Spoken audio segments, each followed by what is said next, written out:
بسم الله الرحمن الرحيم وإذا قيل لهم لا تفسدوا في الأرض قالوا إنما نحن مصلحون ألا إنهم هم المفسدون ولكن لا يشعرون صدق الله العظيم اللهم صل على سيدنا محمد وعلى آل سيدنا محمد أفضل صلواتك بعدد معلوماتك وبارك وسلم عليه سبحانك لا علم لنا إلا ما علمتنا إنك أنت العليم الحكيم۔ اللہ تعالیٰ کا بے انتہا کرم اور احسان ہے جس نے قرآن مجید کے اس حلقے میں ہم سب کو آج پھر جمع ہونے کی ہمت، توفیق اور سعادت نصیب فرمائی۔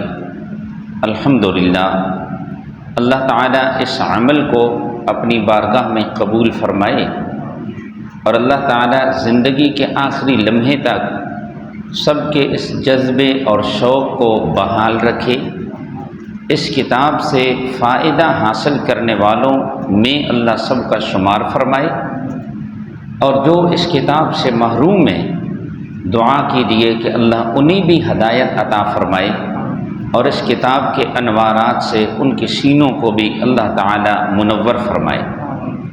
اس کتاب کو اللہ تعالیٰ میرے حق میں، آپ کے حق میں، سب کے بیوی بچوں اولادوں کے حق میں اور مرحومین کے حق میں اللہ تعالیٰ سفارشی بنائیں گے۔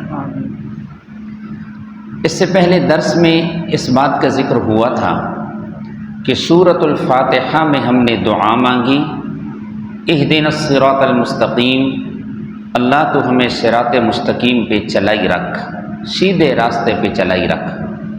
سورۃ البقرہ کے آغاز میں اللہ تعالیٰ نے فرمایا تم نے جو صراط مستقیم مانگا اس کی رہنمائی کے لیے میں اللہ نے یہ کتاب تمہیں عطا فرما دی۔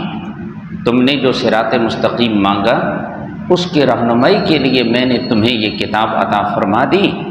اب اس کتاب کو پڑھو، اسے سمجھو، اس پہ عمل کرو، بس تمہیں صراط مستقیم مل جائے گا۔ پھر اس کتاب کے آنے کے بعد لوگ تین حصوں میں تقسیم ہوئے، ان کا ذکر ہوا۔ ایک وہ گروہ تھا جنہوں نے اس کتاب کو ظاہراً بھی مانا، باطناً بھی مانا۔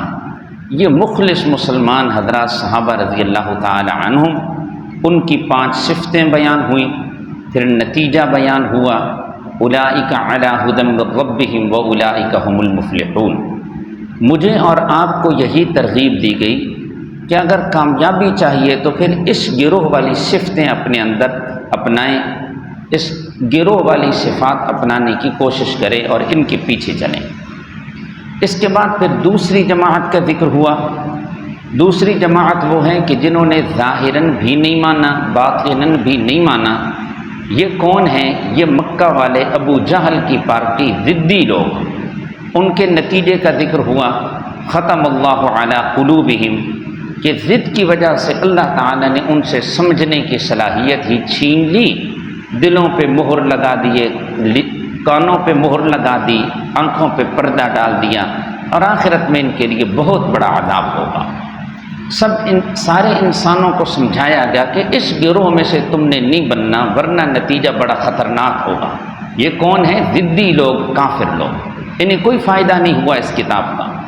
پھر تیسری جماعت کا ذکر ہوا جس کا بھی ذکر چل رہا ہے کہ جنہوں نے ظاہراً تو مانا، اوپر سے کلمہ پڑھ لیا، لیکن دل سے انہوں نے نہیں مانا۔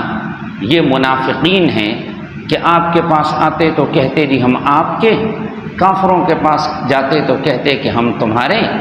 ان کا ذکر ہوا اور ان کے لیے بھی آخر میں عذاب کا ذکر ہوا۔ آخری جملہ آپ نے پڑھا تھا وَلَهُمْ عَذَابٌ أَلِيمٌ بِمَا كَانُوا يَكْذِبُونَ، کہ ان کے لیے دردناک عذاب ہے اس لیے کہ یہ ایمان کا جھوٹا دعویٰ کرتے ہیں، جھوٹ بولتے ہیں یعنی ایمان کا جھوٹا دعویٰ کرتے ہیں۔ تو خبردار کیا گیا کہ اس گروہ میں سے بھی تم نے نہیں بننا ورنہ انجام بہت برا ہوگا۔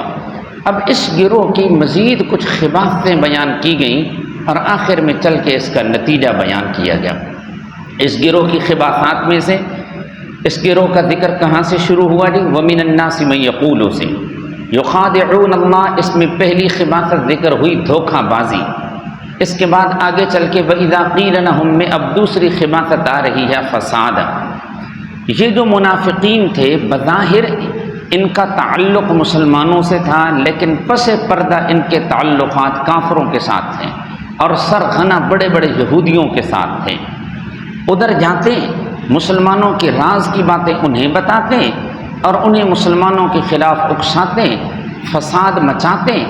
اگر کوئی انہیں منع کرتا کہ فساد نہ کرو تو جواب میں کہتے جناب ہم فساد کدھر کر رہے ہیں، ہم تو اصلاح کرنے والے ہیں، جناب ہم دونوں فریقوں کو آپس میں ملا رہے ہیں۔ یہ جو محمدی اور غیر محمدی کے درمیان کشمکش جاری ہے نا، ہم اس کو مٹانے میں لگے ہوئے ہیں۔ یہ کہتے تھے وہ منافق، ہم دونوں گروہوں کو ملا رہے ہیں آپس میں۔ اللہ تعالیٰ نے ان کا ذکر کیا اور پھر ان کی بات کا جواب دیا۔ اب پڑھتے ہیں جی، اعوذ باللہ من الشیطان الرجیم وَإِذَا قِيلَ لَهُمْ، اور جب کہا جائے انہیں لا تفسدوا فی الارض، تم فساد نہ کرو زمین میں، قالوا تو وہ کہتے ہیں اِنَّا نَحْنُ مُصْلِحُونَ، بے شک ہم اصلاح کرنے والے ہیں۔ آج بھی امت محمدیہ میں کچھ ایسے لوگ ہیں جو قدم قدم پہ دین میں رکھنے ڈالتے ہیں، لیکن دعویٰ کرتے ہیں اصلاح کا، دعویٰ کرتے ہیں تعمیر کا۔ جناب ہم تو اصلاح کر رہے ہیں جی، ہم بڑے سمجھدار ہیں۔ تو یہی وہ منافقوں والا وتیرہ۔ اللہ تعالیٰ نے جواب میں فرمایا الا انہم هم المفسدون، آگاہ رہو، انہم هم المفسدون، بے شک وہ وہی ہیں فساد کرنے والے، یہ سرچشمہ فساد ہیں۔ دعویٰ ہے اصلاح کا لیکن حقیقت میں یہ فساد کی جڑ ہے۔ ولیکن لا یشعرون، لیکن وہ اس کا احساس نہیں رکھتے، سمجھتے نہیں ہیں، احساس اس کا نہیں رکھتے۔ سیاہ کو سفید کہہ رہے ہیں، تاریکی کا نام کافور رکھ رہے ہیں، فساد مچا رہے ہیں، لیکن احساس ختم گیا، ناس کا اصلاح ہوا ہے۔ وَقِيلَ آمِنُوا، حقیقت دین کی اور دین کے ملک کو سمجھا جا رہا ہے کہ جب دین کی دعوت صحیح معنوں میں کرنا شروع کریں گے آپ کو کچھ عروج ملنے لگے گا، عزت ملنے لگے گی، آپ کی دعوت پھیلنے لگے گی، تو خیال کرنا اس قسم کے بھی کچھ لوگ پیدا ہو جائیں گے۔ اپنے آپ کو ذرا بچا کے رکھنا اور ہوشیار رہنا۔ وَإِذَا قِيلَ لَهُمْ آمِنُوا كَمَا آمَنَ النَّاسُ، یہ تیسری خباثت آ رہی ہے منافقین کی۔ یہاں پر اس بات کا ذکر ہے کہ انہوں نے منافقانہ ایمان قبول کیا ہوا تھا، ان کو دعوت دی گئی کہ تم مخلصانہ ایمان قبول کرو، جس طرح حضرات صحابہ رضی اللہ تعالی عنہم نے ایمان قبول کیا ہے۔ تو بجائے اس دعوت کو قبول کرنے کے الٹا حضرات صحابہ رضی اللہ عنہم کے بارے میں کہنے لگے کہ یہ تو بے وقوف لوگ ہیں جی، ان کو تو دنیا کا پتہ ہی کوئی نہیں، بس ایک جماعت کے ساتھ یہ ملی ہوئے ہیں۔ بھلا ایک جماعت کے ساتھ ملنے سے کام کدھر چلتا ہے؟ عقل مند بندہ تو وہ ہے جو ادھر بھی تعلق رکھے ادھر بھی تعلق رکھے، سب کے ساتھ میل ملاپ کر کے اپنا کام چلائے آگے اور سب سے مفادات حاصل کرتا رہے۔ یہ تو بے وقوف ہیں کہ سب سے تعلق توڑا ہوا ہے۔ یہ صحابہ رضی اللہ عنہم کو جو مخلص لوگ تھے انہیں بے وقوف کہنے لگے۔ اللہ تعالیٰ نے ان کی بات نقل کی اور پھر اس کا بھی جواب ارشاد فرمایا۔ وَإِذَا قِيلَ لَهُمْ، اور جب ان کو کہا جائے آمنو، ایمان لاؤ تم، کما آمن الناس، جیسا کہ ایمان لائے لوگ۔ الناس سے صحابہ رضی اللہ عنہم مراد ہیں۔ یہ صحابہ رضی اللہ عنہم کی بہت بڑی فضیلت ہے جی۔ صحابہ کا ایمان اللہ کی نگاہوں میں اس قدر کامل اور مقبول ہے کہ اسے منافقوں کے سامنے بطور نمونہ کے پیش کیا جا رہا ہے۔ ان لوگوں کی طرح ایمان لاؤ نا جی۔ اللہ فرماتے ہیں جب انہیں کہا جائے کہ تم ایمان لاؤ جیسا کہ ایمان لائے لوگ، قالو تو جواب میں کہتے ہیں انؤمن کما آمن السفہاء، کیا ہم ایمان لائیں جیسا کہ ایمان لائے بے وقوف۔ نعوذ باللہ، یہ صحابہ رضی اللہ تعالی عنہم پر ان کا ایک طنز تھا۔ آج کے دور میں بھی جو لوگ اپنے آپ کو ترقی پسند کہلاتے ہیں، روشن خیال کہلاتے ہیں، اس کے مقابلے میں جو لوگ صحیح معنوں میں دین پہ کاربند ہیں اور مخلص بن کے چل رہے ہیں، دین کے تقاضے پورا کرتے ہیں، دین کے خلاف جب کوئی بات ہوتی ہے تو ان کی دینی غیرت جاگ اٹھتی ہے، جو ترقی پسند اپنے آپ کو کہلاتے ہیں نا، ایسے دیندار لوگوں کو وہ انتہا پسند کہتے ہیں، وہ دہشت گرد کہتے ہیں، وہ دقیانوس کہتے ہیں، وہ تنگ نظر کہتے ہیں۔ اس قسم کے طعنے آج کے لوگ بھی دیتے ہیں۔ تو یہ طریقہ کس کا ہے؟ منافقین کا، کہ انہوں نے بھی صحابہ رضی اللہ عنہم کو بھی ایسا ہی کہا تھا جی۔ انؤمن کما آمن السفہاء، آگے اللہ تعالیٰ نے جواب میں فرمایا الا آگاہ رہو، یہ جواب آ گیا، الا آگاہ رہو، انہم ہم السفہاء، بے شک وہ وہی ہیں بے وقوف، جنہوں نے صحابہ رضی اللہ تعالی عنہم کو بے وقوف کہا۔ اللہ تعالیٰ نے فرمایا یہ خود پرلے درجے کے بے وقوف ہیں۔ جنہوں نے صحابہ کو بے وقوف کہا، اللہ نے انہیں کہا کہ یہ کہنے والے خود پرلے درجے کے بے وقوف ہیں۔ اس آیت کو سامنے رکھ کے علماء نے لکھا جو کسی صحابی پہ تنقید کرتا ہے، اعتراض کرتا ہے، کوئی بکواس کرتا ہے، تو وہ بکواس خود پلٹ کے اس کے اپنے اوپر آتا ہے اور یہ خود اس جملے کا مستحق بنتا ہے۔ جس طرح جن منافقوں نے صحابہ کے لیے جو جملہ بولا، اللہ نے پلٹ کے وہی جملہ ان کے منہ پہ مارا جی۔ الا انہم ہم السفہاء، اللہ نے صحابہ کا دفاع کیا کہ نہیں کیا؟ کیوں جی؟ اللہ تعالیٰ نے صحابہ کا دفاع کیا یا نہیں کیا؟ کیا نا۔ صحابہ کا دفاع کرنا یہ ہمارے ایمان کا تقاضا ہے۔ یہ قرآن ہم تک پہنچا ہے صحابہ کے واسطے سے۔ یہ نمازیں، یہ روزہ، یہ حج، یہ زکوٰۃ، یہ جتنے دین ہیں، نہ میں نے نبی علیہ السلام سے یہ باتیں سنی، نہ آپ نے، نہ ہمارے باپ دادا نے، نہ پردادا لکڑ دادا نے، یہ تو سارا دین نبی علیہ السلام سے براہ راست صحابہ نے لیا۔ اب جو صحابہ پہ اعتراضات کرتے ہیں وہ حقیقت میں ہمارے سارے دین کی عمارت کو گرانا چاہتے ہیں۔ اس لیے صحابہ کا دفاع کرنا ضروری ہے۔ ان کا دفاع ہوگا تو قرآن حدیث بھی برقرار رہیں گے۔ اللہ تعالیٰ نے فرمایا الا آگاہ رہو انہم السفہاء، بے شک وہ وہی ہیں بے وقوف، ولکن لا یعلمون، لیکن وہ جانتے نہیں ہیں، اپنی بے وقوفی کو سمجھتے نہیں۔ وَإِذَا لَقُوا الَّذِينَ آمَنُوا قَالُوا آمَنَّا، یہ چوتھی خباثت ہے منافقوں کی، دوغلا پن۔ جب با اثر اور ذی وجاہت صحابہ سے ملتے تھے نا منافق، بڑے صحابہ سے، ابو بکر صدیق رضی اللہ عنہ، فاروق اعظم رضی اللہ عنہ، اس طرح کے بڑے بڑے صحابہ سے نا، تو کہتے ہیں ہم تمہاری طرح مخلص مومن ہیں جی۔ چھوٹے صحابہ کے سامنے تو اکڑتے رہتے تھے نا، لیکن بڑے صحابہ کے سامنے پھر جھک جاتے، کہتے کہ ہم تو مخلص مومن ہیں جی۔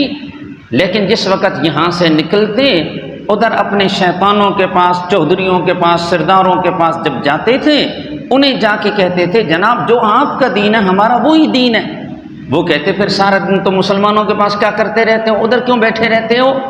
تو جواب میں کہتے جناب ہم ان کے ساتھ مذاق کرتے ہیں، انہیں دھوکہ دینے کے لیے ادھر بیٹھے ہوتے ہیں، ورنہ ہم نے دل سے ان کے دین اور مذہب کو مانا نہیں ہے۔ تو یہ کیسے لوگ ہیں جو دوغلا پن اختیار کرتے ہیں، دو منھے لوگ ہیں، یہ بڑے خطرناک لوگ ہوتے ہیں اس قسم کے نہیں۔ وَإِذَا لَقُوا الَّذِينَ آمَنُوا قَالُوا آمَنَّا، اور جب وہ ملتے ہیں ان لوگوں کو جو ایمان لائے تو کہتے ہیں آمنا، ہم ایمان لائے جی، آپ کی طرح ہم مخلص مومن ہیں۔ لیکن وَإِذَا خَلَوْا إِلَىٰ شَيَاطِينِهِمْ، جب وہ تنہا ہوتے ہیں اپنے شیطانوں کی طرف، ہو چلے جاتے ہیں اپنے شیطانوں کی طرف، اپنے سرداروں کی طرف، قالوا تو کہتے ہیں انا معکم، بے شک ہم دل سے تمہارے ساتھ ہیں، ہمارا دین مطلب وہی ہے جو آپ کہیں۔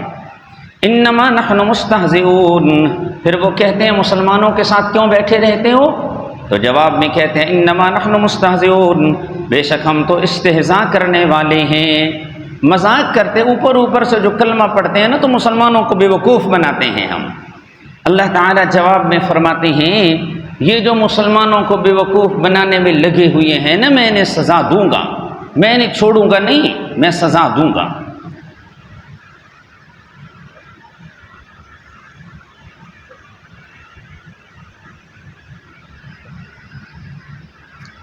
الحمدللہ جی۔ اللہ یستہزئ بہم، لفظی معنی تو بنتا ہے اللہ تعالیٰ ٹھٹھا کرتے ہیں ان کے ساتھ، لیکن مراد ہے اللہ تعالیٰ ان کے اس ٹھٹھا کی انہیں سزا دیں گے، یجازیہم، اللہ سزا دیں گے انہیں، وَيَمُدُّهُمْ فِي طُغْيَانِهِمْ، لیکن فی الحال اللہ تعالیٰ ان کو ترقی دے رہے ہیں سرکشی میں، ان کا مال بڑھایا ہوا ہے، انہیں دولت زیادہ دی ہوئی ہے، اولاد بھی ان کی بڑی ہوئی ہے، تو یہ سرکشی میں آگے بڑھتے چلے جا رہے ہیں جی۔ وَيَمُدُّهُمْ فِي طُغْيَانِهِمْ، اور ترقی دیتے ہیں اللہ تعالیٰ ان کو ان کی سرکشی میں، يَعْمَهُونَ، اس حال میں کہ وہ حیران پھر رہے ہیں، شک اور تردد میں پھر رہے ہیں۔ اللہ اکبر۔ اولئک الذین اشتروا الضلالۃ بالہدی، یہ آخری آیت مبارکہ ہے جس میں نفاق کا ثمرہ اور نتیجہ ذکر کیا جا رہا ہے۔ ساری باتوں کا حل یہ ہے، اللہ تعالیٰ فرماتے ہیں یہ جو تیسرا گروہ ہے، اس گروہ نے بھی ہدایت کو چھوڑ دیا ہے اور گمراہی کو پسند کر لیا ہے، لیکن انہوں نے بہت برا سودا کیا ہے، اس سودے کا انہیں فائدہ کوئی نہیں ہوگا۔ اولئک الذین، یہ وہ لوگ ہیں، اشتروا الضلالۃ، جنہوں نے خرید لیا گمراہی کو ہدایت کے بدلے میں، گمراہی کو خرید لیا انہوں نے، یعنی پسند کر لیا انہوں نے گمراہی کو ہدایت کے بدلے میں۔ فما ربحت تجارتہم، اچھا یہ جو خریداری کی، ہدایت کو چھوڑا، گمراہی کو لے لیا، تو کیا اس کا انہیں کوئی فائدہ بھی ہوا؟ اللہ تعالیٰ فرماتے ہیں ہرگز نہیں، یہ تو ڈھنگ کا سودا تھا ہی نہیں، کوئی نفع کی چیز پسند کی ہوتی تو ڈھنگ کا سودا ہوتا، انہوں نے تو انتخاب ہی نقصان والی چیز کا کیا ہے، اس تجارت میں فائدہ کیا ہے؟ کچھ بھی نہیں۔ فما ربحت تجارتہم، پس نافع نہ ہوئی ان کی یہ تجارت، اس تجارت نے انہیں کچھ نفع نہ دیا۔ وما كانوا مہتدین، اور وہ تو سرے سے راہ پانے والے تھے ہی نہیں، ان کو تجارت کا ڈھنگ بھی نہ آیا، نقصان والی چیز کو لے لیا اور نفع والی چیز کو انہوں نے چھوڑ دیا۔ یہاں تک یہ تیسری جماعت کا بھی ذکر مکمل ہو گیا۔ تیسری جماعت کون سی ہے؟ جنہوں نے، منافقین، جنہوں نے ظاہراً مانا لیکن دل سے نہیں مانا۔ یہ مجھے اور آپ کو سمجھایا جا رہا ہے کہ اگر کامیابی چاہیے، منزل مقصود تک اگر پہنچنا چاہتے ہو، پھر پہلے گروہ میں سے بننا، دوسرے گروہ میں سے بھی نہ بننا، یعنی ضدی نہ بننا، ورنہ کچھ نہیں ملے گا، منزل پہ نہیں پہنچ سکو گے۔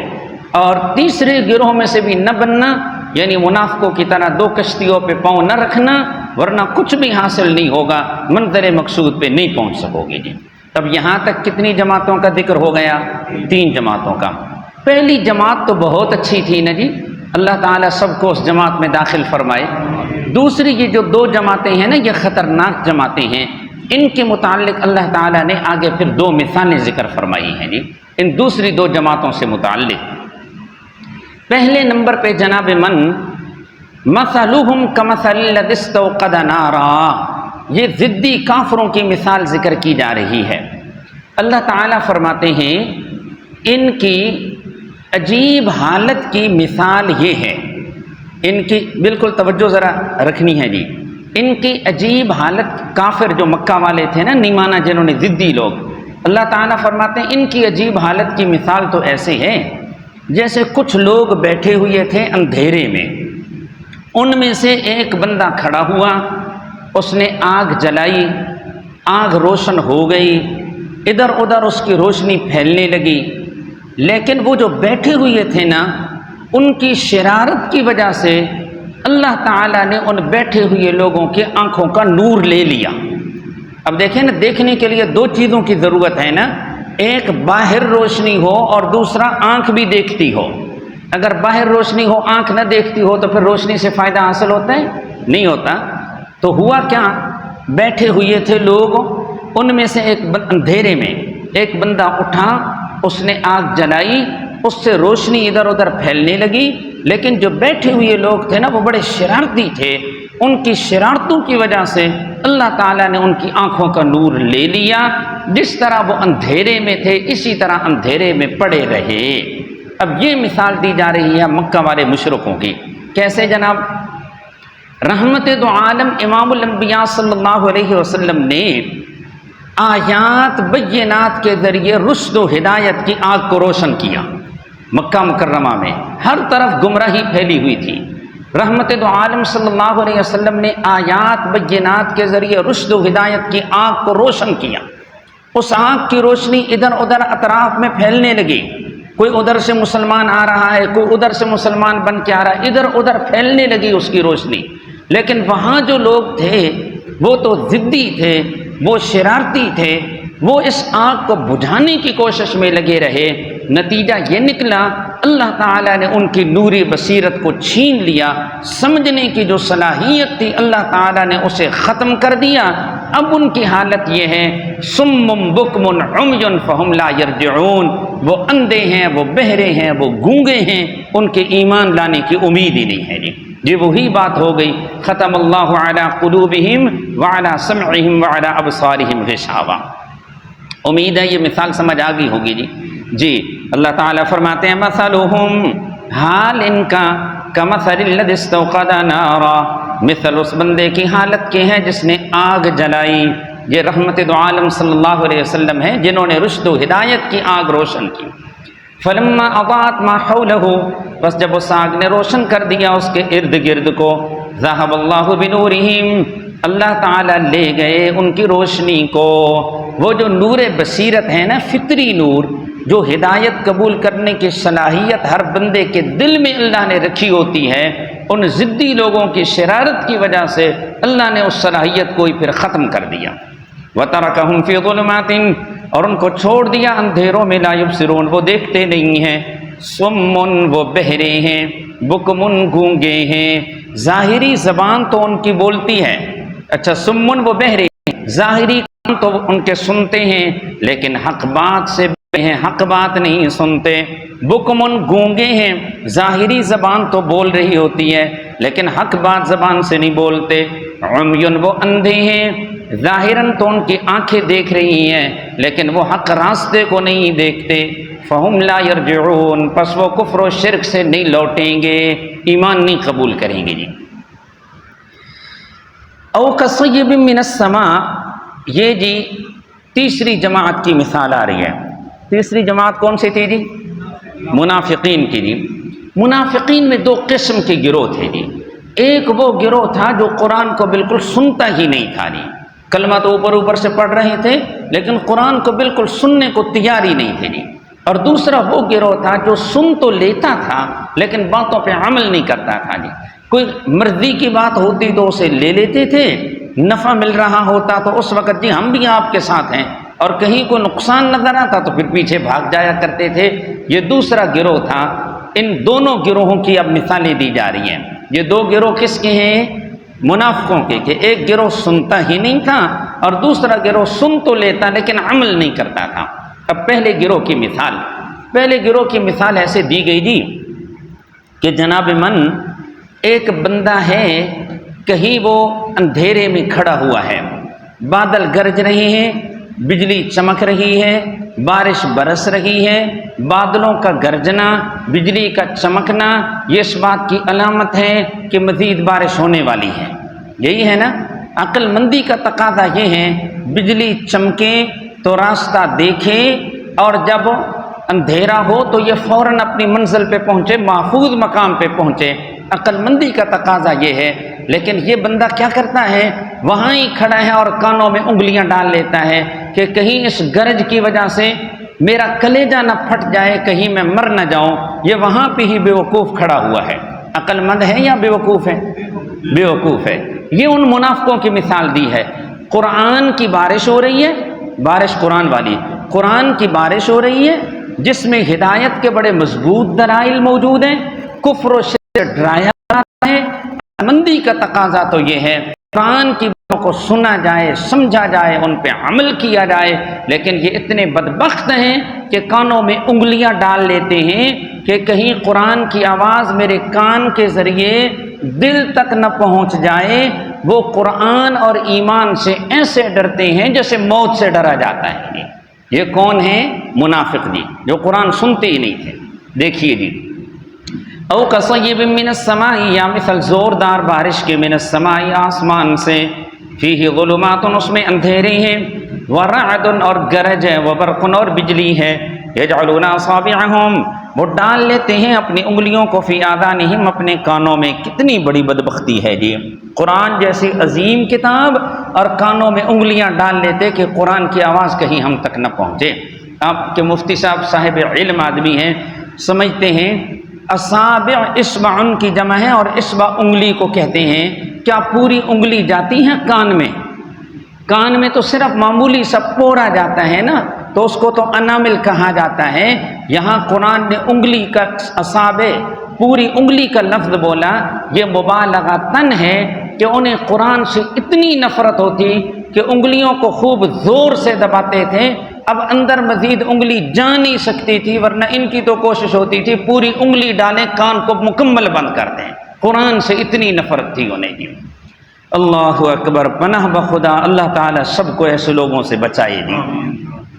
یجعلون اصابعهم، وہ ڈال لیتے ہیں اپنی انگلیوں کو، فی آذانہم، اپنے کانوں میں، من الصواعق، کے کڑک کی وجہ سے، حذر الموت، موت کے ڈر کی وجہ سے، قرآن کی آواز سے ایسے ڈرتے ہیں جیسے موت سے ڈرا جاتا ہے۔ واللہ محیط بالکافرین، اور اللہ تعالیٰ کافروں کو گھیرنے والا ہے، مطلب یہ اللہ کے عذاب سے نہیں بچ سکتے۔ یکاد البرق یخطف ابصارہم، یہ منافقین کے دوسرے گروہ کی مثال آ رہی ہے جی۔ پہلا جملہ ذرا دیکھیں گے، یکاد البرق، قربان جو قرآن پہ، یکاد البرق، قریب ہے بجلی، یخطف ابصارہم، کہ وہ اچک لے ان کی آنکھوں کو۔ قرآنی دلائل کو بجلی سے تشبیہ دی گئی ہے، قرآنی دلائل کو بجلی سے تشبیہ دی گئی ہے۔ آنکھوں کی بھی چمک ہوتی ہے، بجلی کی بھی چمک ہوتی ہے، لیکن تیز چمک بجلی کی ہوتی ہے، ایسے ہی ہے نا، تیز چمک بجلی کی ہوتی ہے۔ قرآنی جو دلائل ذکر کیے گئے، اثبات حق کے لیے قرآنی دلائل کی بجلی یہ اتنی تیز ہے کہ اس کے مقابلے میں انسانی عقل بیکار ہے جی۔ انسانی عقل وہاں تک نہیں پہنچ سکتی، وہ کچھ نہیں سمجھ سکتی، وہ کچھ نہیں کہہ سکتی جو قرآن کہہ جاتا ہے اور سمجھا جاتا ہے۔ عقل تو کچھ بھی نہیں نا قرآن کے مقابلے میں۔ فرمایا یکاد البرق یخطف ابصارہم، قریب ہے بجلی کے وہ چک لے ان کی آنکھوں کو۔ قرآن کے دلائل سن کر عقلیں دنگ رہ جاتی ہیں، لیکن منافقین کی بدقسمتی کہ وہ اسے دل سے تسلیم نہیں کرتے۔ اب یہ منافقین کی جو دوسری جماعت ہے اس کا ذکر ہے۔ فرمایا اس کی مثال تو ایسے ہے، ایک بندہ جا رہا ہے، راستے میں بجلی چمکنے لگی، عقل کا تقاضا یہ ہے جب بجلی چمکے اس وقت راستہ دیکھ کے چلے، چمک نہ ہو تو راستہ ٹٹول کے اپنی منزل پہ پہنچ جائے، عقل مندی کا تقاضا یہ ہے۔ لیکن ایک بندہ جب بجلی چمکتی ہے 2 قدم اٹھاتا ہے، اور جب اندھیرا ہوتا ہے پھر وہاں پہ کھڑا ہو جاتا ہے۔ یہ عقل مند ہے کہ بیوقوف ہے؟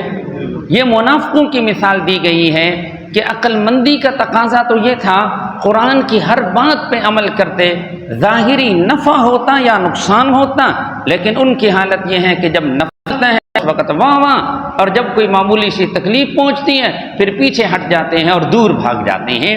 یہ ہیں منافق جی۔ فرمایا کلما اضاء لهم، جب بھی روشنی ہوتی ہے ان کے لیے، مشوا فیہ، اس میں چل پڑتے ہیں، معجزے دیکھتے ہیں، مال غنیمت ملتا ہے تو واہ واہ کرنے لگتے ہیں۔ وَإِذَا أَظْلَمَ عَلَيْهِمْ، اور جب ان پہ اندھیرا ہوتا ہے، کوئی تکلیف آتی ہے، قاموا تو کھڑے ہو جاتے ہیں۔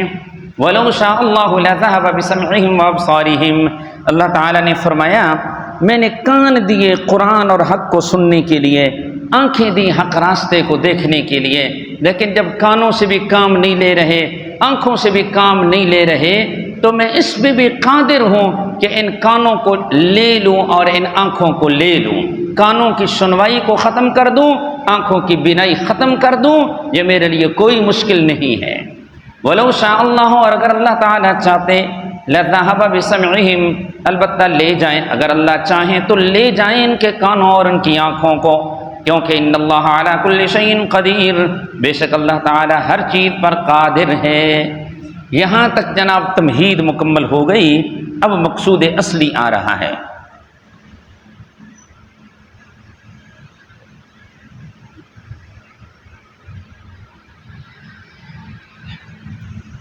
باتیں تو سمجھ آ رہی ہوں گی جی۔ وہ کون سا مسئلہ تھا جس کے بیان کرنے سے لوگ 3 حصوں میں تقسیم ہو گئے؟ وہ کون سا مسئلہ تھا جس کو بیان کرنے سے لوگ 3 حصوں میں تقسیم ہو گئے؟ اب اس مسئلے کا بیان آ رہا ہے۔ یہ وہی مسئلہ ہے جو کوہ صفا پہ امام الانبیاء صلی اللہ علیہ وسلم نے بیان فرمایا تھا، یا ایھا الناس قولوا لا الہ الا اللہ تفلحون۔ دیکھیے جی اب وہ مسئلہ آ رہا ہے، یا ایھا الناس اعبدوا، دعوی توحید ہے۔ یا ایھا الناس، مشرکین میں 3 قسم کا شرک پایا جاتا تھا۔ نمبر 1 انہوں نے جو اپنی طرف سے معبود بنائے ہوئے تھے ان سے دعائیں مانگتے تھے حاجات اور مشکلات میں۔ نمبر 2 ان کے نام کے نذرانے دیتے تھے۔ نمبر 3 یہ عقیدہ رکھتے تھے کہ یہ ہمارے کام اللہ سے کرا لیتے ہیں، زوری زور یہ منوا لیتے ہیں، اللہ تعالیٰ ان کی بات کو رد نہیں کرتے۔ یہ 3 قسم کے شرک ان میں پائے جا رہے تھے۔ نمبر 1 ان سے دعا مانگتے، نمبر 2 ان کے نام کے نذرانے دیتے، نمبر 3 یہ عقیدہ رکھتے کہ یہ ہماری سفارش کر کے اللہ سے ہمارے کام کرا دیتے ہیں۔ اس سورہ مبارکہ میں 3 بار توحید کا مسئلہ آئے گا جس میں ترتیب سے شرک کی ان تینوں قسموں کی تردید کی جائے گی۔ اب یہ پہلی بار مسئلہ آ رہا ہے یا ایھا الناس اعبدوا ربکم الذی، اس میں شرک کی پہلی قسم کی تردید ہے شرک فی الدعاء۔ دوبارہ آئے گا وَإِلَٰهُكُمْ إِلَٰهٌ وَاحِدٌ، اس میں دوسری قسم کی تردید ہے شرک فی النذور۔ اور تیسری بار مسئلہ توحید آئے گا اللہ لا الہ الا هو الحی القیوم، اس میں شرک کی تیسری قسم کی تردید ہے شفاعت قہریہ جی۔ یا ایھا الناس، اے لوگو، اعبدوا ربکم، یہ ایھان تنبیہ کے لیے لایا گیا ہے کہ اپنے دل دماغ کو فارغ کر کے کامل طور پہ میری طرف متوجہ ہو جاؤ، بڑا اہم مسئلہ ہے جو بیان کیا جا رہا ہے۔ یا ایھا الناس، اے لوگو، اعبدوا ربکم، عبادت کرو تم صرف اپنے رب کی۔ قرآن عبادت کی دعوت نہیں دے رہا بلکہ توحید فی العبادت کی دعوت دے رہا ہے۔ کیا کہا ہے قرآن؟ صرف عبادت کی دعوت نہیں دے رہا۔ مکہ والے حج کرتے تھے، عمرہ کرتے تھے، طواف کرتے تھے، بہت سے نیکی کے کام وہ کرتے تھے، عبادتیں کرتے تھے، وہ عبادت کے منکر نہیں تھے، لیکن توحید فی العبادت کے وہ قائل نہیں تھے۔ قرآن صرف عبادت کی دعوت نہیں دے رہا، توحید فی العبادت کی دعوت دے رہا ہے کہ اکیلے رب کی عبادت کرو، کسی اور کی نہیں کرنی، کسی اور کی نہیں کرنی۔ پھر عبادت کا سب سے اہم جز ہے دعا اور پکار۔ یہاں پر وہی مراد ہے کہ دعا صرف رب ہی سے مانگنی ہے، کسی اور سے نہیں مانگنی جی۔ اللہ اکبر۔ دیکھیں ہمارے ملک میں نا جی مختلف گروہ پائے جاتے ہیں، کوئی اپنے آپ کو دیوبندی کہلاتے ہیں، کوئی بریلوی کہلاتے ہیں، کوئی اہل حدیث کہلاتے ہیں، ہر ایک اپنی جگہ پہ ایک بات کہتا ہے کہ اللہ کے سوا کسی اور کی عبادت کرنا یہ جائز نہیں ہے، سارے یہی کہتے ہیں نہیں، لیکن کچھ چیزیں ایسی ہیں کہ جن کی گہرائی میں وہ نہیں جاتے ہیں، کچھ چیزیں ایسی ہیں۔ اب یہ دعا مانگنا یہ عبادت ہے۔ نبی علیہ السلام نے خود فرمایا الدعاء مخ العبادہ، الدعاء هو العبادہ، تو اللہ ہی سے دعا مانگیں گے تو یہ عبادت ہے، اور اگر دعا کسی نبی سے، ولی سے، بزرگ سے مانگیں گے تو یہ سری شرک بنے گا، اور قرآن اس سے منع کر رہا ہے۔ دیکھیے جی اب دلائل دیکھتے ہیں، اس پہ اللہ تعالیٰ نے چند دلائل دیے۔ فرمایا یا ایھا الناس، اے لوگو، اعبدوا ربکم، عبادت کرو تم صرف اپنے رب کی، اس لیے کہ الذی خلقکم، وہ جس نے تمہیں پیدا کیا۔ سب سے پہلی نعمت ہے کہ اللہ نے یہ وجود عطا فرمایا، باقی نعمتیں تو اس کے بعد اس کے ساتھ لگی ہیں نا جی۔ کپڑا بھی نعمت ہے، جو کھانا کھاتے ہیں، جو پانی پیتے ہیں، یہ بھی نعمتیں ہیں، اور بہت ساری نعمتیں، وہ نعمتیں ساری بعد میں لگی ہیں، پہلے یہ وجود بنا ہے۔ تو سب سے پہلے اس کا ذکر کیا، جب تمہارا وجود بنانے والا وہی ہے تو پھر عبادت اور دعا کے لائق بھی وہی ہے جی۔ نمبر 2 والذین من قبلکم، اور ان لوگوں کو پیدا کیا جو تم سے پہلے تھے، تمہارے باپ دادا کو پیدا کرنے والا بھی وہی ہے، اور اللہ کو چھوڑ کے جن کی عبادتوں میں لگے ہوئے ہو ان کا خالق بھی اللہ ہی ہے، ان کا خالق بھی وہی ہے جی۔ لعلکم تتقون، توحید کا فائدہ کیا ہوگا؟ لعلکم تتقون، تاکہ تم پرہیزگار بن جاؤ، اللہ کے عذاب سے بچ جاؤ۔ ہاں جی، توحید مانو گے، رب ہی کی عبادت کرو گے، اسی سے دعائیں مانگو گے، یہ فائدہ حاصل ہوگا کہ عذاب سے بچ جاؤ گے۔ مزید دلیل، الذی جعل لکم الارض فراشا، وہ ذات جس نے تمہارے نفع کے لیے بنایا زمین کو فراشن بچھونا، والسماء بناء، اور آسمان کو اس نے چھت بنایا، وانزل من السماء ماء، نمبر 4، اور اتارا اس نے آسمان سے پانی، نمبر 5، فاخرج به من الثمرات، پھر نکالا اس نے پانی کے ذریعے پھلوں سے رزق تمہارے لیے۔ اب یہ سارے کام کرنے والا اللہ ہے، یہ سارے کام کرنے والا، اور مشرکین مانتے تھے کاموں سے کوئی کام بھی معبود نہیں کیا، خود ان کو پیدا کرنا، باپ دادا کو پیدا کرنا، زمین کو بنانا، آسمان کو بنانا، پانی بنانا، زمین سے غلہ نکالنا، یہ کام ہیں جنہیں مشرکین مانتے تھے کہ یہ کام اکیلا اللہ کر رہا ہے، اللہ کے ساتھ ان کاموں کے کرنے میں کوئی شریک نہیں۔ تو پھر آگے نتیجہ اللہ نے ذکر فرمایا، جب یہ سارے کام کرنے والا اکیلا میں ہوں تو پھر عبادت اور دعا کے لائق اکیلا میں ہوں، دعا اور پکار میں میرے ساتھ کسی اور کو شریک نہ بناؤ۔ فلا تجعلوا للہ اندادا، پس تم نہ بناؤ اللہ کے شریک، وانتم تعلمون، حالانکہ تم جانتے ہو۔ کس بات کو جانتے ہو؟ کہ یہ سارے کام کرنے والا اکیلا اللہ ہے، تو پھر نتیجہ بھی مانو کہ دعا اور پکار کے لائق بھی اکیلا وہی ہے، کوئی اور نہیں۔ جب یہ بات سنی نا مشرکین نے، اس بار ان کی جانب سے ایک اعتراض ہوا۔ کون سی بات؟ کہ دعا صرف اللہ سے مانگنی ہے، کسی اور سے نہیں، عبادت صرف اللہ کی کرنی ہے، کسی اور سے کی نہیں کرنی۔ تو کہنے لگے جناب یہ دعویٰ اللہ کی طرف سے نہیں ہے، یہ محمد اپنے پاس سے گھڑ کے لے آیا ہے، نعوذ باللہ من ذالک۔ یہ ان کا اعتراض تھا۔ کیا کہنے لگے؟ یہ اعبدوا ربکم الذی خلقکم، یہ جو باتیں ذکر کی گئیں یہ دعویٰ اللہ کی جانب سے نہیں ہے، اللہ اپنے پیاروں کی عبادت سے منع نہیں کر سکتے، اللہ تو اجازت دیتے ہیں، نبیوں کو پکارو، ولیوں کو پکارو، حاجات مشکلات میں ان کے نذرانے دو، اللہ نے منع نہیں کیا ہے، یہ محمد اپنے پاس سے گھڑ کے لے آئے ہیں۔ استغفر اللہ، اللہ تعالیٰ نے اس کا جواب دیا ہے اگلی آیت مبارکہ میں۔ اس کا حاصل یہ ہے کہ یہ جو میں نے کتاب اتاری نا، یہ جو میں نے دعویٰ اتارا ہے، اگر تمہیں اس کے بارے میں شک ہے نا کہ یہ اللہ کی جانب سے نہیں ہے، تو پھر اس جیسا کلام تم بھی پیش کرو، اس جیسا کلام تم بھی لے کے آؤ، زیادہ نہ صحیح، صرف ایک صورت تم اس جیسی بنا کے لے آؤ، پھر مان لیں گے کہ یہ باتیں محمد اپنے پاس سے کہہ رہے ہیں۔ لیکن نہ آج تک لا سکے ہو، نہ قیامت تک تم لا سکو گے، تو پھر نجات اسی میں ہے کہ تم اس دعوے کو قبول کر لو، ورنہ اس کے بغیر نجات نہیں ملے گی، ورنہ جہنم کی آگ ہے۔ فاتقوا النار التي وقودها الناس والحجارہ۔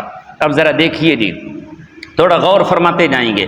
فرمایا وَإِن كُنتُمْ فِي رَيْبٍ، اور اگر تم شک میں ہو، مما نزلنا علی عبدنا، اس سے جو ہم نے اتارا اپنے خاص بندے پر، اپنے باعزت بندے پر، وہ کون ہے؟ حضرت محمد مصطفیٰ صلی اللہ علیہ وسلم۔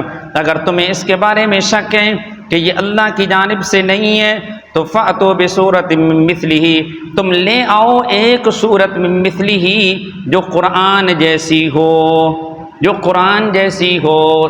صرف یہ نہیں ہے کہ کوئی عربی بنا کے لے آؤ، بلکہ قرآن میں جتنی صفتیں ہیں نا، قرآن کی آیتوں کی جتنی صفتیں ہیں وہ ساری صفتیں اس کے اندر پائی جا رہی ہوں جی۔ مثلا قرآن کی ہر بات اچھی ہوتی ہے، کے مطابق ہوتی ہے، میں قسم کی جھوٹ بات ہیں، قرآن واقعات بیان کیے ہیں، کے جو واقعات کیے ہیں یہ واقعات ہیں، قرآن بار بار پڑھنے سے یہ حبت پیدا ہوتی ہے، استطاعتا نہیں ہے، قرآن فصاحت و بلاغت میں اعلی درجے پہ فائدہ ہے۔ جو تم صورت بناؤ نا، وہ ان ساری باتوں میں قرآن صورتوں میں نہیں کہ یوں ہی عربی جوڑ کے چند جملے جوڑ کے لے۔ فرمایا من مثلی ہی، قرآن جیسی ہو۔ دیکھیں قرآن کا یہ چیلنج 1400 سال سے زیادہ عرصہ گزر چکا ہے، دنیا کفر کے سروں کے اوپر یہ لٹک رہا ہے، مسلمانوں کو مار رہے ہیں، مسلمانوں پہ ظلم کر رہے ہیں، شعائر اسلام کی توہین کر رہے ہیں، کہیں نعوذ باللہ کوئی قرآن کی گستاخی کرتا ہے، کوئی نعوذ باللہ نبی علیہ السلام کی گستاخی کرتا ہے، لیکن اس چیلنج کی طرف نہ آج تک آئے ہیں نہ قیامت تک آئیں گے۔ فَأْتُوا بِسُورَةٍ مِّن مِّثْلِهِ، قرآن چبھتا ہے نا، اور کہتے ہیں کہ یہ اللہ کی کتاب نہیں، تو اس جیسی کوئی ایک صورت تو بنا کے لے آئے نا۔ قرآن کے چیلنج بڑے عجیب ہیں۔ سب سے پہلے قرآن نے چیلنج کیا، قرآن جیسا قرآن لے کے آؤ۔ قُلْ إِنِ اجْتَمَعَتِ الْإِنسُ وَالْجِنُّ عَلَىٰ أَن يَأْتُوا بِمِثْلِ هَٰذَا الْقُرْآنِ لَا يَأْتُونَ بِمِثْلِهِ، کوئی نہیں لا سکیں۔ پھر قرآن نے چیلنج کیا فَأْتُوا بِعَشْرِ سُوَرٍ مِّثْلِهِ، 10 صورتیں قرآن جیسی لے کے آؤ، نہ لا سکیں۔ پھر قرآن نے چیلنج دیا فاتو بسورۃ من مثلی، قرآن جیسی ایک صورت لے کے آؤ، یہ بھی نہ لا سکے، پھر قرآن نے چیلنج دیا فلیاتوا بحدیث مثلی، قرآن جیسا ایک جملہ بنا لے آؤ، ایک جملہ، لیکن آج تک نہ بنا سکا، نہ بنا سکے گا۔ کتنے نصیب ہیں کہ اللہ تعالیٰ نے آپ سچی کتاب کے ساتھ اور مذہب کے ساتھ جوڑا ہوا ہے، اللہ سب کو اس پہ استقامت نصیب فرمائے گی۔ چلیے جناب جی، فرمایا فاتو بسورۃ من مثلہ، لے آؤ تم ایک سورت میں مثلہ، اس جیسی، قرآن جیسی، وادعوا شہداءکم، اور اگر اکیلے میں کام نہیں ہو سکتا نا، اپنے سارے معبودوں کو بھی بلا لو، وادعوا شہداءکم، اور بلا لو تم اپنے حاضرین کو، حاضرین کو، کیونکہ معبودوں کے بارے میں تھا نا حاضر ناظر ہے، تو پھر بلا لو نا ان کے لیے، من دون اللہ کے سوا، ان کنتم صادقین، تم سچے ہو بات میں کہ انسانی کلام ہے۔ اللہ صلی اللہ علیہ وسلم جو معجزہ عطا فرمایا میں سے اشرف المعجزات، سب سے اعلیٰ، سب سے افضل جو معجزہ ہے وہ یہ قرآن مجید ہے۔ ایسا معجزہ اللہ نے کسی نبی کو نہیں دیا جی۔ اس کی متعدد وجوہات ہیں، ان میں سے دو وجہ یہ ہیں، باقی جو معجزات تھے انہیں صرف اس دور کے لوگوں نے دیکھا، لیکن قرآن ایسا معجزہ ہے کہ قیامت تک آنے والی انسانیت اس کی زیارت کرتی رہے گی۔ یہ اتنا اعلیٰ معجزہ ہے جی، کوئی معجزہ اس کا مقابلہ نہیں کر سکتا۔ نمبر دو، باقی نبیوں کو جو معجزات دیے گئے، کوئی معجزہ ایسا نہیں تھا کہ جس میں ساری شریعت موجود ہو۔ قرآن کی صورت میں اللہ تعالیٰ نے نبی علیہ السلام کو ایسا معجزہ دیا جس میں ساری شریعت والی رحمت موجود ہے۔ کتنا عظیم معجزہ اللہ نے آپ کو دیا جی، سبحان اللہ۔ اللہ سب کو قرآن کے وفاداروں میں شامل فرمائے اور اس کتاب کو اللہ سب کے حق میں سفارشی بنائے۔ فرمایا فَإِن لَمْ تَفْعَلُوا، اگر تم نے نہ کیا، اگر اب تک نہ کر سکے، قرآن کے اس چیلنج کا مقابلہ نہ کر سکے، وَلَن تَفْعَلُوا، اور ہرگز تم نہیں کر سکو گے قیامت تک، ہاں جی، تو پھر بہتر یہ ہے کہ ایمان قبول کر لو، نہیں مانو گے تو جہنم کا ایندھن بنو گے۔ فَاتَّقُوا النَّارَ الَّتِي، پس تم بچو اس آگ سے جس کا ایندھن انسان والحجارت، اور پتھر ہے۔ وہ دنیا کی آگ کی طرح نہیں ہوگی کہ جس میں لکڑیاں جلائی جائیں گی، بلکہ اس میں ایندھن کے طور پہ انسانوں کو ڈالا جائے گا، ایندھن کے طور پہ پتھروں کو ڈالا جائے گا۔ پتھر سے کون سا پتھر مراد ہے؟ بعض حضرات فرماتے ہیں اس سے مراد وہ پتھر ہیں مشرکین نے جن پہ مورتیاں بنائی ہوئی تھیں جی، اور مشرکین کی حسرت اور ندامت کو بڑھانے کے لیے ان پتھروں کو ڈالا جائے گا کہ تم انہیں معبود سمجھتے رہے نا، حاجت روا مشکل کشا سمجھتے رہے، دیکھو یہ تو خود جل رہے ہیں، اپنے آپ کو نہیں بچا سکے۔ جبکہ حضرت عبداللہ بن عباس رضی اللہ عنہما فرماتے ہیں اس سے مراد ایک خاص پتھر ہے جس کا نام ہے کبریت، اور اس کی وجہ سے آگ کی حرارت میں بہت تیزی آ جاتی ہے، وہ خاص قسم کا پتھر ڈالا جائے گا آگ کی حرارت کو بڑھانے کے لیے، گرمائش کو بڑھانے کے لیے۔ پناہ بخدا اللہ سب کو بچائے۔ آخر میں فرمایا اعدت للکافرین، وہ تیار کی گئی ہے آگ، للکافرین، کافروں کے لیے۔ اس کے مقابلے میں بشارت ہے جی، جو قرآن کو مان لیتا ہے، جو اعبدوا ربکم والے دعوے کو مان لیتا ہے، وہ اللہ کی جانب سے بہشت کی خوشخبریوں کا مستحق بنتا ہے، اس کے لیے اب انعام کا ذکر ہے۔ فرمایا وبشر الذین، اور آپ خوشخبری دیں ان لوگوں کو، آمنوا، جو ایمان لائے، وعملوا الصالحات، اور عمل کیے انہوں نے نیک۔ جنت میں جانے کے دو ظاہری سبب ہیں، کیا کہا ہے؟ جنت میں جانے کے دو ظاہری سبب ہیں، ایک ایمان ہے، دوسرا اعمال صالحہ ہیں۔ ان میں سے بھی بنیاد جو ہے وہ ایمان ہے۔ ایمان بمنزلہ جڑ کے ہے، درخت تب ہی قائم رہتا ہے جب اس کی جڑ مضبوط ہو، اگر جڑ کھوکھلی ہو گئی تو پھر سارا درخت بھی گیا۔ ایمان یہ بمنزلہ جڑ کے ہے، ایمان ہے تو اعمال کا بھی فائدہ ہے، ورنہ اعمال کا بھی کوئی فائدہ نہیں۔ اللہ سب کے ایمان کی حفاظت فرمائے، ایمان کی حفاظت کی دعا مانگتے رہنا چاہیے۔ اللہ اکبر۔ وبشر الذین آمنوا، اور آپ خوشخبری دیں ان لوگوں کو جو ایمان لائے، وعملوا الصالحات، اور عمل کیے انہوں نے نیک۔ نیک عمل کون سا ہوتا ہے؟ جو نبی علیہ السلام کی شریعت کے مطابق ہو۔ کس چیز کی خوشخبری؟ ان لہم جنات، ان کے بے شک ان کے لیے باغات ہیں، تجری من تحتها الانہار، بہتی ہیں ان کے نیچے الانہار و نہریں، ان باغات میں جو درخت ہیں اور جو وہاں پہ محلات ہوں گے ان کے نیچے نہریں جاری ہوں گی۔ کتنا خوبصورت منظر ہوگا، اللہ تعالیٰ سب کو نصیب فرمائے۔ یوں نہر جاری ہوگی، ادھر بھی درخت ہوں گے، اس جانب بھی درخت ہوں گے، ٹہنیاں مل رہی ہوں گی، اور وہاں کنارے پہ جنتی کا گھر بنا ہوا ہوگا جی۔ اللہ سب کو نصیب فرمائے۔ کلما رزقوا منها من ثمرۃ الرزق، دوسری صفت دی اس جنت کی، کلما رزقوا منها، جب بھی وہ دیے جائیں گے، منہا اس سے، من ثمرۃ کوئی پھل، رزقاً کھانے کو، جنتیوں کو جب بھی کوئی پھل ملے گا نا تو جنتی کہیں گے یہ تو وہی ہمیں اس سے پہلے دیا گیا۔ یا تو مراد یہ ہے کہ دنیا میں بھی ہم نے اسی طرح کے پھل کھائے ہیں، وہاں کا سیب شکل میں دنیا کے سیب سے ملتا ہوگا، وہاں کا آم شکل و صورت میں دنیا کے آم سے ملتا ہوگا، ذائقے میں نہیں، جنت میں پھل کا ذائقہ بہت اعلیٰ ہوگا۔ ہر دفعہ جو پھل ملے گا تو ذائقہ اس کا جدا جدا ہوگا، ہر دفعہ اعلیٰ سے اعلیٰ، بہتر سے بہتر، عمدہ سے عمدہ اس کا ذائقہ ہوگا، لیکن ظاہری شکل ملی ہوئی ہوگی۔ یہ بھی تو بھائی اللہ کی ایک نعمت ہے نا۔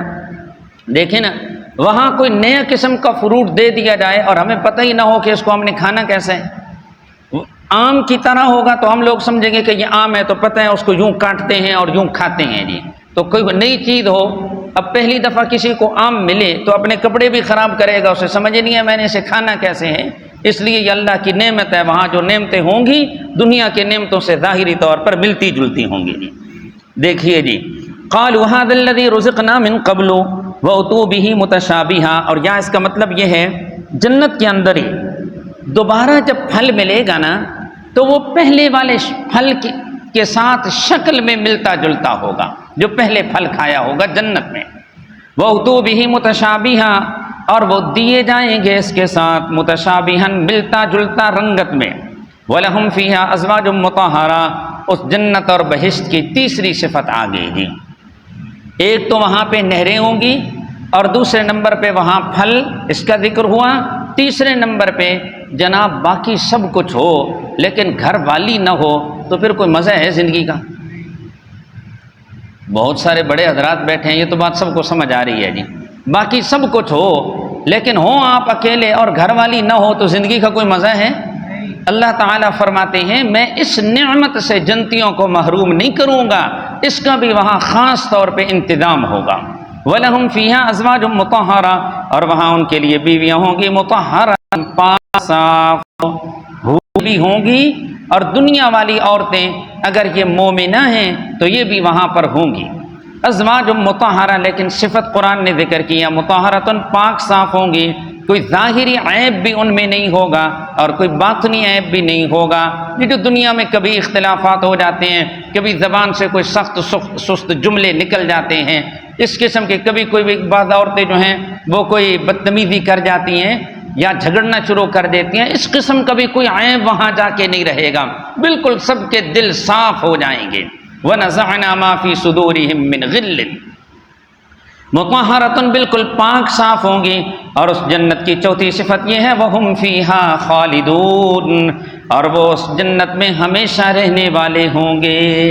یہ مرکزی نعمت ہے، یہ بنیادی نعمت ہے۔ بھئی نعمت 4 دن ملے اس کے بعد نکال دیا جائے تو پھر تو مزہ نہ آیا نا۔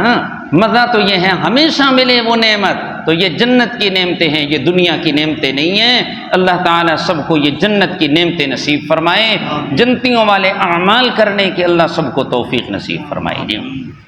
اللہ اکبر۔ اب دیکھیں نا بات کیا ہوئی، مقصودی مسئلہ ذکر کیا گیا، دعا رب ہی سے مانگو، عبادت رب ہی کی کرو، اس پہ دلائل ذکر ہوئے۔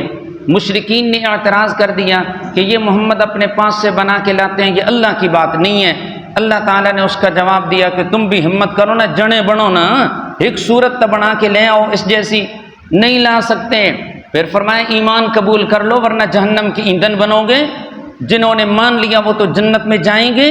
یہ بات یہاں تک پوری ہوئی، اتنے میں ان کا ایک اور اعتراض آ گیا، کہنے لگے یہ اللہ کی کتاب اگر ہوتی نا تو اس میں مکھی اور مکڑی جیسی حقیر چیزوں کی مثالیں نہ دی جاتی، اس میں مکڑی جیسی حقیر چیزوں کی، گھٹیا چیزوں کی مثالیں نہ دی جاتی، اللہ تعالیٰ کی شان تو بہت بلند و بالا ہے، بڑی بڑی چیزوں کی مثالیں دی جاتی، اللہ تعالیٰ نے یہاں اس کا بھی جواب عطا فرمایا۔ اللہ تعالیٰ نے جواب ارشاد فرمایا، جواب میں اللہ تعالیٰ فرماتے ہیں کوئی بھی مثال ہو، خواہ وہ مچھر کی ہو یا مکھی سے بھی نیچے آگ ہے، انہوں نے تو مکھی پہ اعتراض کیا، اللہ فرماتے ہیں کوئی بھی مثال ہو، خواہ وہ مچھر کی ہو یا مچھر سے بھی زیادہ حقیر چیز کی مثال ہو، مسئلہ سمجھانے کے لیے اللہ تعالیٰ وہ مثال بیان کرنا نہیں چھوڑتے۔ اللہ مثال بیان فرماتے ہیں، مثال بیان کی جاتی ہے کوئی بات سمجھانے کے لیے، اور یہ بھی تو ایک حقیقت ہے نا۔ حضرت قاضی شمس الدین صاحب رحمہ اللہ کے متعلق آتا ہے، حضرت فرمایا کرتے تھے یہ بھی ایک حقیقت ہے، اعلیٰ چیزوں کی مثالیں اعلیٰ چیزوں سے دی جاتی ہیں اور حقیر چیزوں کی مثالیں حقیر چیزوں سے دی جاتی ہیں۔ شرک چونکہ حقیر اور گھٹیا اور گندی چیز ہے، اس لیے اللہ تعالیٰ نے اس کی مثالیں بھی حقیر اور گھٹیا قسم کی چیزوں سے دی ہیں۔ بات سمجھ میں آئی ہے؟ اب مثال کے بعد پھر دو قسم کے لوگ ہوتے ہیں، کچھ وہ ہوتے ہیں جو بڑے مطمئن ہوتے ہیں اور فوراً مان لیتے ہیں، کہتے ہیں بڑی موقع کی بات اللہ نے کی ہے، مثال سن کے باغ باغ ہو جاتے ہیں، اور کچھ وہ ہوتے ہیں جو اعتراض شروع کر دیتے ہیں، یہ کیوں مثال بیان کی گئی، اللہ کو کیا ضرورت پڑ گئی، یہ کافر قسم کے لوگ ہیں جو ایسی باتیں کرتے ہیں جی۔ ان ساری باتوں کا ذکر اس آیت میں ہے جی۔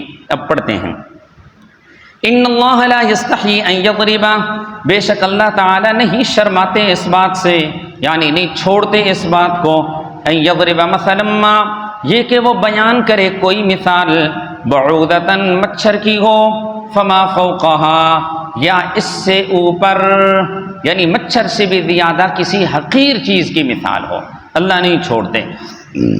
یہ مچھر بھی اللہ تعالیٰ کی مخلوقات میں سے ایک عجیب سی مخلوق ہے جی۔ چلو، حیات الحیوان میں علامہ دمیری رحمۃ اللہ علیہ نے لکھا ہے کہ یہ مچھر جو ہے یہ اس ہاتھی کے مشابہ ہے، جیسے اللہ نے ہاتھی کو بنایا، جیسے اس کے اعضاء ہیں، مچھر کو بھی اللہ نے ایسے بنایا، بلکہ کچھ اعضاء اللہ نے اس میں زائد رکھے ہیں جی۔ اس کی 4 ٹانگیں ہیں، اس کی 6 ٹانگیں ہوتی ہیں، اس کے پر نہیں ہیں، اس کے اللہ نے پر بنا دیے، اس کا بھی سونڈ ہے، اس کا بھی سونڈ ہے، لیکن اس کا سونڈ اتنا تیز ہے کہ یہ ہاتھی کے چمڑے میں بھی چلا جاتا ہے، یہ گائے بیل کے چمڑے میں بھی چلا جاتا ہے، ایسا بنایا اللہ نے اس مچھر کو جی۔ دیکھیے جناب جی، فَأَمَّا الَّذِينَ آمَنُوا فَيَعْلَمُونَ، اب 2 قسم کے لوگ بن گئے نا، مثال سے فائدہ حاصل کرنے والے اور اعتراض کرنے والے۔ پہلے فائدہ حاصل کرنے والوں کا ذکر ہے، فرمایا فَأَمَّا الَّذِينَ آمَنُوا، بس بہرحال وہ لوگ جو ایمان لائے، فَيَعْلَمُونَ، وہ جانتے ہیں، أَنَّهُ الْحَقُّ، کہ بے شک یہ بہت موقع کی بات ہے ان کے رب کی جانب سے، بہت موقع کی بات ہے، بڑی فٹ بات کی ہے اللہ نے، یہ ایمان والے سمجھتے ہیں مثالوں سے بھی۔ اس کے مقابلے میں کافر، وَأَمَّا الَّذِينَ كَفَرُوا، اور بہرحال وہ لوگ جنہوں نے کفر کیا، فَيَقُولُونَ، پس وہ کہتے ہیں، ماذا اراد اللہ بہذا مثلا، کیا ارادہ کیا ہے اللہ تعالیٰ نے اس حقیر مثال سے، کہتے ہیں اس میں تو ولیوں کی توہین ہو رہی ہے، اس میں تو بزرگوں کی توہین ہو رہی ہے، جو یا ایھا الناس ضرب مثل فاستمعوا له مثل الذین اتخذوا من دون اللہ اولیاء کمثل العنکبوت، تو یہ کہتے ہیں بزرگوں کی توہین ہے، کیا ضرورت تھی یہ مثالیں بیان کرنے کی جی۔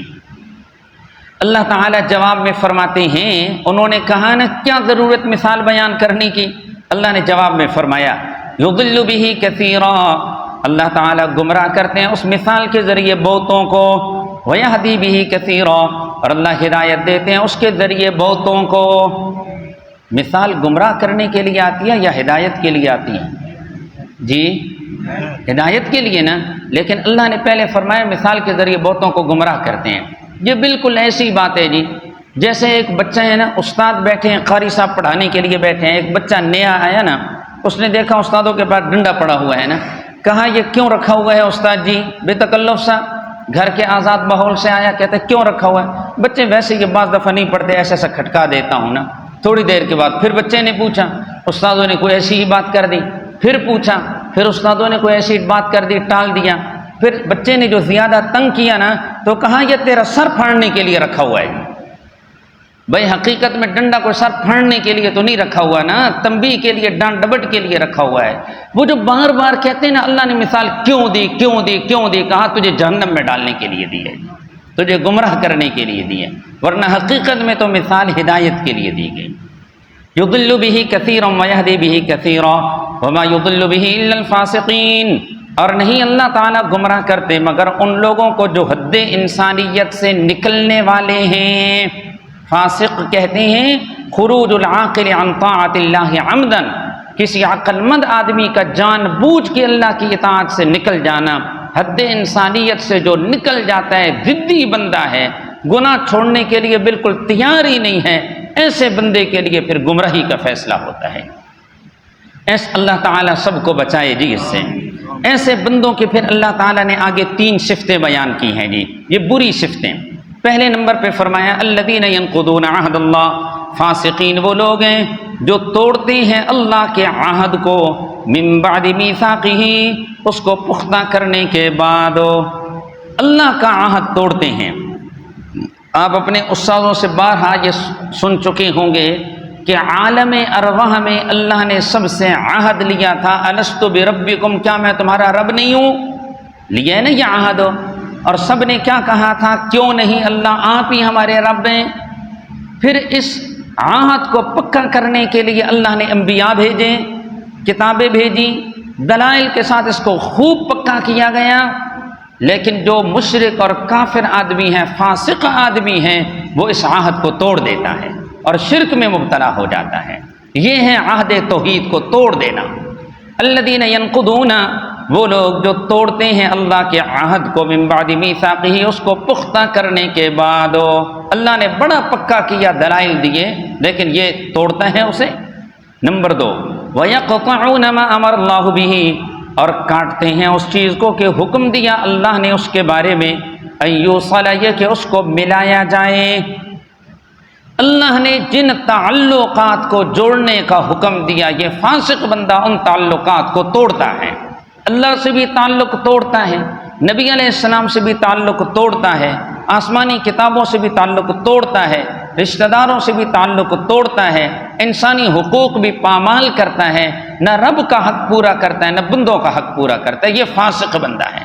یہ ان لوگوں کی باتیں ہو رہی ہیں جن کے لیے گمراہی کا فیصلہ ہوتا ہے جی۔ اللہ تعالیٰ سب کو بچائے ان بری صفتوں سے۔ وَيَقْطَعُونَ مَا أَمَرَ اللَّهُ بِهِ أَن يُوصَلَ، نمبر 3، وَيُفْسِدُونَ فِي الْأَرْضِ، اور وہ فساد کرتے ہیں، فی الارض، زمین میں جی، دوسروں کو بھی روکتے ہیں اور مختلف قسم کے فساد مچاتے ہیں زمین میں۔ أُولَئِكَ هُمُ الْخَاسِرُونَ، یہ لوگ ہم الخاسرون، یہی ہیں تباہ کار، بالکل تباہ ہو گئے۔ ایسے لوگوں کی دنیا بھی خراب ہو گئی، آخرت بھی خراب ہو گئی ہے۔ اب اس کے بعد جناب کیف تکفرون باللہ، اب پھر وہ سورت اس رکوع کی ابتدائی آیتوں کے ساتھ یہ لگ رہا ہے۔ ابتدائی آیتوں میں کیا کہا کہ عبادت صرف اللہ کی کرو، صرف اللہ کو پکارو، اس لیے کہ تمہارا خالق وہی ہے، تمہارے باپ دادا کا خالق وہی ہے، زمین کو بچھونا اور آسمان کو چھت بنانے والا وہی ہے، آسمان سے پانی برسا کے زمین سے اناج غلہ نکالنے والا وہی ہے۔ اب آخر میں آ کے کہا تمہاری موت کا مالک بھی وہی ہے، تمہاری حیات کا مالک بھی وہی ہے، تمہیں تمام مفید چیزیں دینے والا بھی وہی ہے، سب کچھ جاننے والا بھی وہی ہے، اس لیے ہر قسم کی عبادت اور دعا کے لائق بھی وہی ہے، کوئی اور نہیں ہے۔ کیف تکفرون باللہ، یہ جو شروع میں دلیل ہوئی نا، یہ اسی کا تتمہ ہے۔ آخر میں درمیان میں ان کے 2 اعتراضات تھے، اس کے جوابات دے دیے۔ فرمایا کیف تکفرون باللہ، کیسے تم کفر کرتے ہو اللہ کے ساتھ، یعنی اتنے واضح دلائل کی موجودگی میں تمہارا شرک کرنا یہ انتہائی قابل تعجب ہے۔ کیف، تعجب کے لیے، اتنے دلائل کی موجودگی میں تمہارا شرک کرنا یہ بڑے ہی تعجب کی بات ہے۔ کیف تکفرون باللہ، کیسے تم انکار کرتے ہو اللہ کی توحید کا، وکنتم امواتا، حالانکہ تم بے جان تھے، فاحیاکم، اس نے تمہیں زندہ کیا۔ جہاں روح اور جسم دونوں اکٹھے ہیں نا جی، قرآن اس کو حیات کہتا ہے۔ جہاں روح اور جسم جدا جدا ہوتے ہیں نا، قرآن اس کو موت کہتا ہے۔ اس جسم کے بننے سے پہلے روح الگ تھی نا، قرآن اس کو بھی موت کہتا ہے۔ یہ جس وقت بندہ مر جاتا ہے، روح جدا ہو جاتی ہے نا، اس کو بھی قرآن موت کہتا ہے۔ دنیا میں روح اور جسم دونوں اکٹھے ہو گئے نا، قرآن اس کو حیات کہہ رہا ہے۔ قیامت کے دن پھر یہ روح اور جسم اکٹھے ہو جائیں گے، قرآن اس کو بھی حیات کہتا ہے۔ بات سمجھ میں آ گئی جی؟ دیکھیے، وَكُنْتُمْ أَمْوَاتًا، حالانکہ تم مردہ تھے، بے جان تھے، فَأَحْيَاكُمْ، اللہ نے تمہیں زندہ کیا۔ اللہ نے کیا یا کسی پیر بابا نے زندہ کیا؟ ثُمَّ يُمِيتُكُمْ، پھر وہ تمہیں مارے گا، ثُمَّ يُحْيِيكُمْ، پھر وہ تمہیں زندہ کرے گا قیامت کے دن، ثُمَّ إِلَيْهِ تُرْجَعُونَ، پھر تم اسی کی طرف لوٹائے جاؤ گے حساب کتاب کے لیے۔ هُوَ الَّذِي خَلَقَ لَكُم مَّا فِي الْأَرْضِ جَمِيعًا، وہی ذات ہے جس نے تمہارے نفع کے لیے پیدا کیا ان سب چیزوں کو جو زمین میں ہیں۔ زمین کی ساری چیزیں تمہارے نفع کے لیے ہیں جی۔ اللہ اکبر۔ سانپ، بچھو، اس قسم کی چیزیں یہ نفع دیتی ہیں کہ نقصان دیتی ہیں؟ نقصان دیتی ہیں۔ قرآن تو کہہ رہا ہے کہ ساری چیزیں تمہارے نفع کے لیے بنائی ہیں۔ نفع دو قسم کا ہوتا ہے جی، ایک تو وہ ہے جو ہم حسی اور ظاہری طور پہ نفع حاصل کرتے ہیں، جیسے گائے ہیں اس سے نفع حاصل کر رہے ہیں، اس کا دودھ بھی ہمارے کام کا، کھال بھی ہمارے کام کی، اس کا گوشت بھی ہمارے کام کا، یہ ہم اس سے نفع حاصل کر رہے ہیں۔ دوسرا نفع ہوتا ہے اس سے عبرت حاصل کرنا۔ یہ سانپ، بچھو، یہ اس قسم کی جو چیزیں ہیں نا، یہ عبرت کے لیے ہیں۔ انسان ہوشیار ہو کے رہنا، جب تو میرے احکام کو توڑے گا نا، بغاوت اور شرک و کفر کی زندگی گزارے گا، تو پھر اگلے جہان میں اس قسم کی زہریلی چیزیں تیرے اوپر مسلط کی جائیں گی۔ تو یہ عبرت دلانے کے لیے اس میں بھی تو ایک نفع ہو گیا نا۔ کو بات سمجھ میں آئی کہ کوئی نہیں آئی جی؟ یہ بھی ایک نفع ہو گیا کہ عبرت کے لیے یہ چیزیں بنائی ہیں تاکہ انسان خبردار ہو جائے، اب سیدھے راستے پہ چلے اور گمراہی کے راستے سے بچ جائے۔ تو یہ بھی ایک فائدہ ہوا۔ اور بھی توجیحات ہیں، بس ایک بات میں نے کر دیجیے۔ ثم استوى الى السماء، پھر اللہ تعالی نے ارادہ فرمایا آسمان کی طرف، زمین کو بنایا پھر آسمان کی طرف ارادہ کیا۔ فسواہن سبع سماوات، اللہ تعالیٰ نے ان کو بنا دیا 7 آسمان۔ وہو بکل شیء علیم، اور وہی ہر چیز کو جاننے والا ہے۔ دیکھیں پہلی آیت، پہلی ساری دلیلوں میں بتایا تمہیں اسی نے پیدا کیا، پھر دہرا رہا ہوں۔ دعویٰ کیا ذکر ہوا؟ دعا رب ہی سے مانگو، عبادت رب ہی کی کرو، اس لیے کہ تمہیں پیدا اسی نے کیا، تمہارے باپ دادا کو اسی نے پیدا کیا، زمین کو، آسمان کو اسی نے بنایا، آسمان سے پانی برسا کے زمین سے اناج غلہ اسی نے نکالا۔ اب بتا دیا تمہاری موت و حیات کا مالک بھی وہی ہے، زمین کی ساری چیزوں کو تمہارے فائدے کے لیے بنانے والا بھی وہی ہے، 7 آسمان بنانے والا بھی وہی ہے۔ یہ ساری اللہ کی قدرت کی باتیں ذکر ہوئیں۔ کس کی جی؟ اللہ کی قدرت کی باتیں۔ اور آخری جملے میں بتایا وَهُوَ بِكُلِّ شَيْءٍ عَلِيمٌ، سب چیزوں کو جاننے والا بھی وہی ہے۔ تو معبود کے لیے تو یہی 2 صفتیں ہوتی ہیں، نمبر 1 اس کی قدرت کامل ہو، کوئی چیز اس کے اختیار سے باہر نہ ہو، نمبر 2 اس کا علم کامل ہو، کوئی چیز اس کے علم سے باہر نہ ہو۔ جب کامل قدرت والا بھی وہی ہے، کامل علم والا بھی وہی ہے، تو پھر عبادت، دعا اور پکار کے لائق بھی وہی ہے۔ سبحانک اللہم و بحمدک۔